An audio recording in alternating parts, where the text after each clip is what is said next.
Indian ധവള വിപ്ലവത്തിന്റെ പിതാവ് doctor Varghese Kurian വിട പറഞ്ഞിട്ട് ഇന്നേക്ക് 13 വർഷം. ലോകത്തെ അടിത്തട്ടിൽ നിന്നും നോക്കിക്കാണുവാൻ ശ്രമിച്ച കർഷകർക്ക് വേണ്ടി നിലകൊണ്ട മനുഷ്യസ്നേഹിയായിരുന്നു അദ്ദേഹം. ഒരു സാമൂഹ്യ സാമ്പത്തിക പരിവർത്തനമായിരുന്നു വർഗീസ് കുര്യൻ ലക്ഷ്യമിട്ടത്. ആനന്ദിലെ ക്ഷീരകർഷകരുടെ ദുരവസ്ഥ നേരിട്ട് കണ്ടാണ് അത്തരമൊരു തീരുമാനത്തിലേക്ക് അദ്ദേഹം എത്തുന്നത്.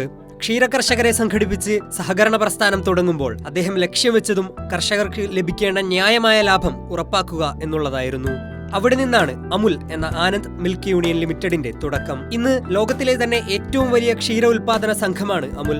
ഏകദേശം 3.64 മില്യൺ കർഷകരാണ് ഇന്ന് ഈ സഹകരണ സംഘവുമായി ചേർന്ന് പ്രവർത്തിക്കുന്നത്.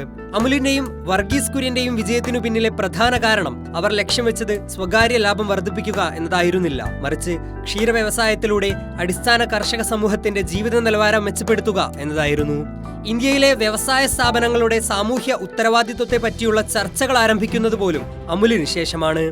അമുലിന്റെ വലിയ വിജയത്തിനു പിന്നാലെ ഇന്ത്യയുടെ പല ഭാഗത്തും സമാന രീതിയിൽ സഹകരണ സ്ഥാപനങ്ങൾ കർഷകർ ആരംഭിക്കുകയുണ്ടായി. ഈ ആശയത്തിന്റെ ഊർജ്ജം ഉൾക്കൊണ്ട് രാജ്യത്തുടനീളം ഇത് യാഥാർത്ഥ്യമാക്കാൻ ഓപ്പറേഷൻ ഫ്ലഡ് എന്ന കർമ്മ പദ്ധതിക്ക് സർക്കാർ രൂപം നൽകി.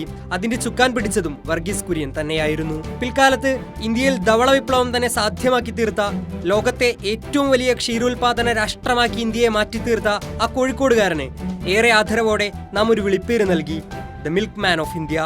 1965 പത്മശ്രീയും 1966 പത്മഭൂഷണും 1999 പത്മവിഭൂഷണും നൽകി രാജ്യം ആ ദീർഘവീക്ഷണത്തെ ആദരിച്ചു.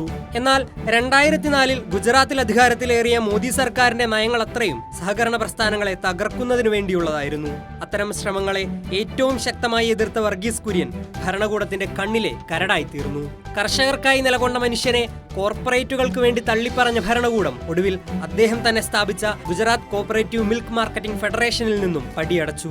I too had a dream എന്ന തന്റെ ആത്മകഥയിൽ വർഗീസ് കുര്യൻ സൂചിപ്പിക്കുന്നുണ്ട്, നമ്മുടെ ഗ്രാമങ്ങളെ ബലികഴിച്ചാണ് നമ്മുടെ നഗരങ്ങൾ അഭിവൃദ്ധി പ്രാപിക്കുന്നത്. കർഷകരെ ചൂഷണം ചെയ്താണ് വ്യവസായവും. ഈ തിരിച്ചറിവിൽ നിന്നുകൊണ്ടാണ് അടിസ്ഥാന വർഗ ജനവിഭാഗങ്ങൾക്ക് വേണ്ടി നിലകൊള്ളാൻ വർഗീസ് കുര്യൻ തയ്യാറാകുന്നതും. ഇന്ന് നമ്മുടെ സ്വന്തം മിൽമയടക്കം വിറ്റുവരവിൽ നേട്ടമുണ്ടാക്കി മുന്നേറുമ്പോൾ അവയോരോന്നിലും ക്രാന്തദർശിയായ ഈ മനുഷ്യന്റെ കയ്യൊപ്പ് നമുക്ക് കാണാനാവും. News desk, Kairali news.